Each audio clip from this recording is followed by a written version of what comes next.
This experiment is getting more and more interesting. What time is it now? It's 6:51 in the morning and it's minus 18 outside. So those two little jars with petrol and diesel have been outside all night. So I'm going to bring them in. I left them outside so I didn't warm up while I was setting up, but this is interesting. Back in the tick. Right, back again. This is interesting. The diesel has frozen. Well, not the diesel has frozen, but the water in the diesel has frozen. And then to prove that, there it is. I'm going to pour it into one of our test tubes. And there is the ice at the bottom. See? So, that didn't work. The methanol has evaporated a little bit. There's not much in there as I used to put it, as there was in, but it's still liquid. So the methanol and water didn't freeze, but does it still burn? No!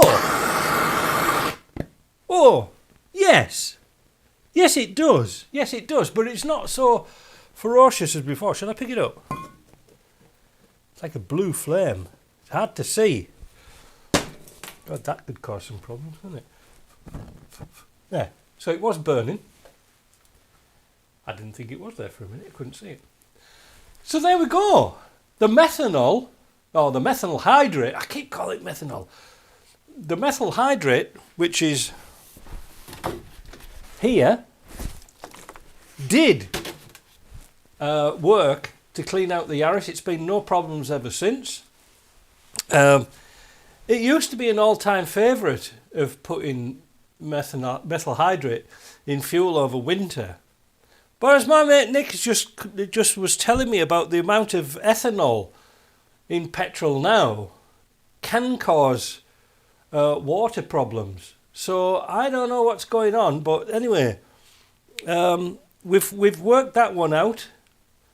So just like I say, if you've got a diesel, make sure there's no water in your tank. Just keep draining your filters off. How can you prevent it getting into your tank? I don't know. That's a tricky one, isn't it?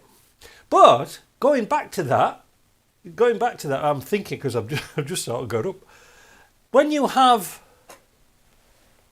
water in the bottom of your fuel tank, that explains why on a diesel engine, on the pickup pipe, there is no fine filter. You can see that stuff there is going to get sucked straight into that filter and block up the whole system. So, because I had that happen to me once before, my very first diesel conversion I did over in Canada, 20 odd years ago, even more than that, probably 25 years ago. I forgot to take the filter off because I converted a petrol to a diesel, and it has a little strainer on the bottom of the tank, and in winter it just froze up. I couldn't work it out, and it was just a little bit of moisture had got sucked into the strainer. So now, if you noticed on the bottom of the fuel pickup pipes on the diesel, there is no strainer, and also they've cut. So you say, if that's the tube, they've cut a dog leg out there so anything can't stick to it.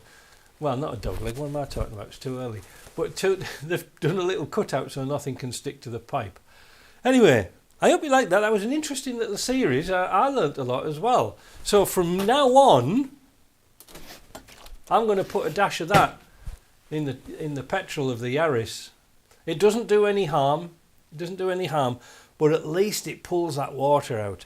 And like we were mentioning the other day, because this is still liquid, it hasn't frozen. This, because it was only a small amount of water, will eventually get pulled through the fuel system and burned, which is a good thing. So you can sort of get rid of it. You know what I mean? But I think it worked out quite well. I've learnt a lot. Repeat myself. Too early. Right, I'm going for a big sausage. See ya.